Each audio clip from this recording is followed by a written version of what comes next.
Steve.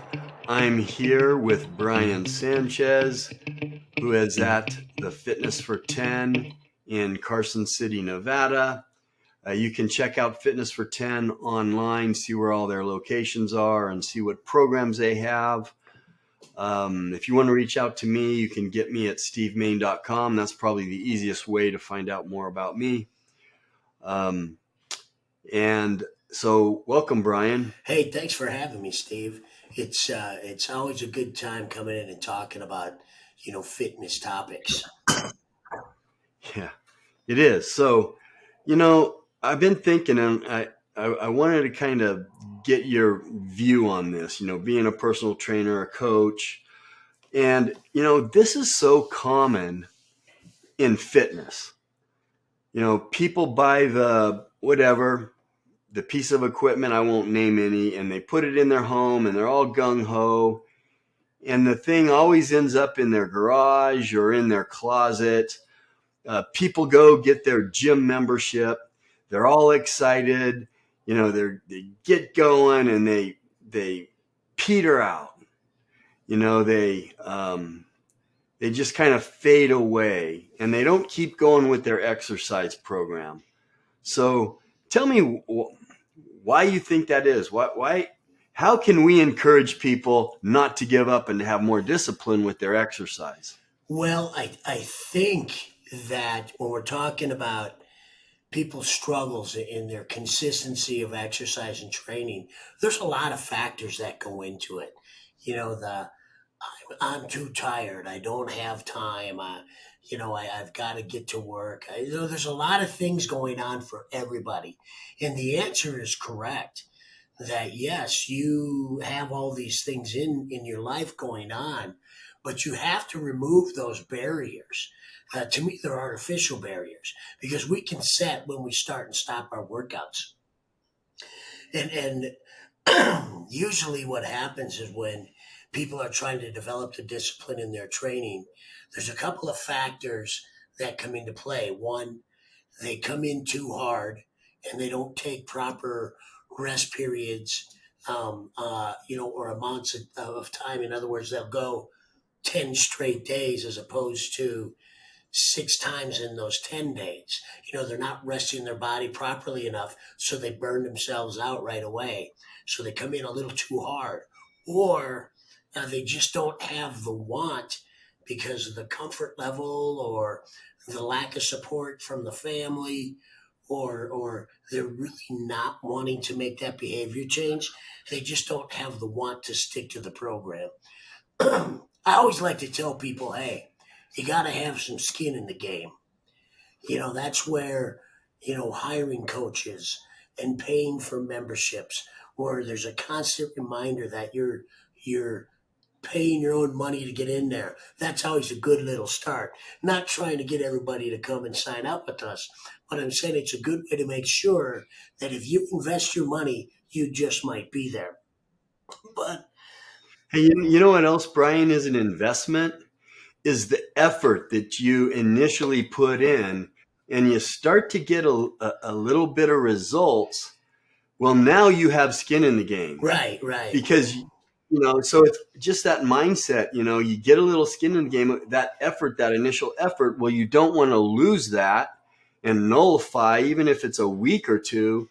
So sometimes maybe that can help. It definitely can help. And with that, you have to be realistic about what you're going to do. Why are you choosing the workout program you want? Why do you want to go out and buy the expensive bike? Why do you want to go out and buy the expensive home equipment? And in all reality, you have all that stuff in these facilities that you guys have put together for us. Join a gym if you can, where you have this opportunity to use all this different equipment. And then try to find a workout routine that you actually enjoy in the beginning. Start with something you like to do.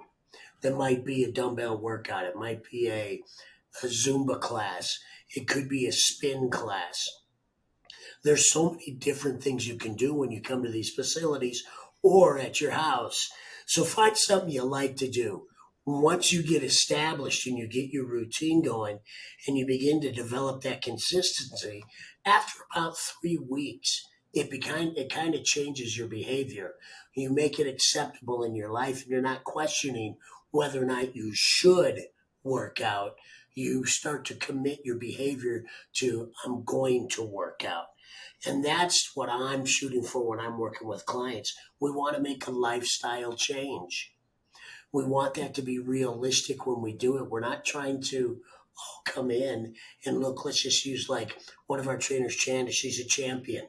She's a bodybuilder. We can't all get there in a week. That took years and years and years of dedication. So we have to be very realistic about what we're going to do and how we're going to get there. Yeah, we're talking about consistency, some discipline. So it takes some consistency. It takes consistency with the food you put in your mouth and swallow. Do you have to be perfect? No, but you do need consistency. You do need to have some discipline. And you have to continue to do these things. It's exercise and the nutrition and the food that you eat and the supplements you take. Do you have to be perfect 100% of the time? No. I eat pizza sometimes, but I don't eat a lot of pizza. My net carbs are usually 20, 25. I'm fairly consistent. Is it always like that? No. Is it perfect? No. And it's hard to be perfect. And really, who wants to be perfect, right? But we're talking about consistency, right? We are. And, some of the things that help you get there, one of the little tools that I like to use with all my clients when we're brand new is journaling. I always recommend it. With your workout activity, for your food, your training, during your workout, using your program, keeping track of everything. And a lot of people, want to use their phones for the ease. I like pen to paper. Get yourself a little notebook. We have programs we can write for you, or you might have your own.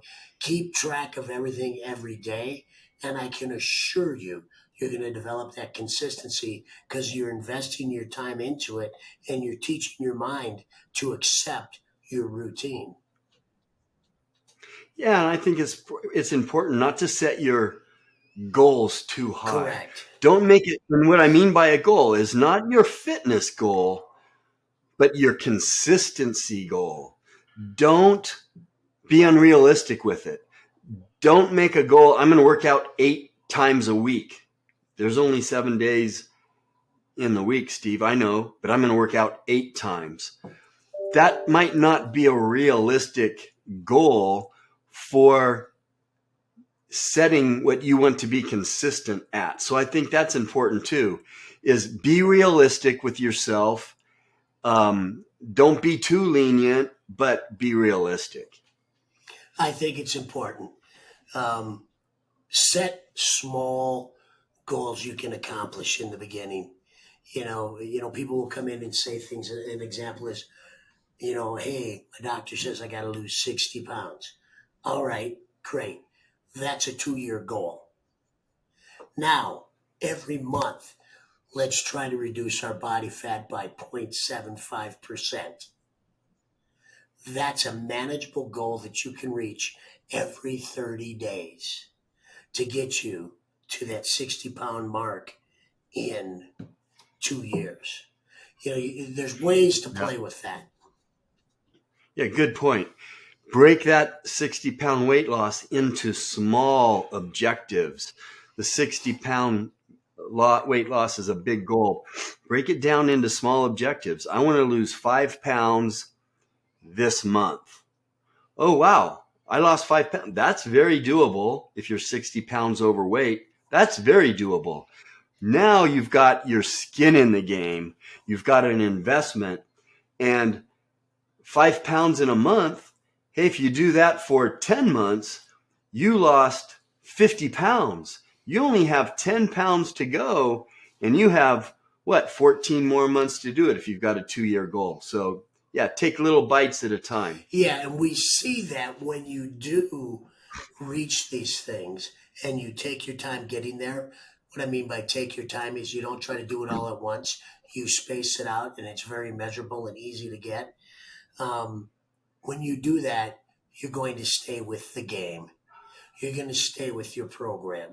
If you make it too hard, you're going to stop. Most people can't handle it for 2 years, making it a total grind every day. Your body can break down. Yeah. And you said, look, I'm a gym goer, but I work out at home too.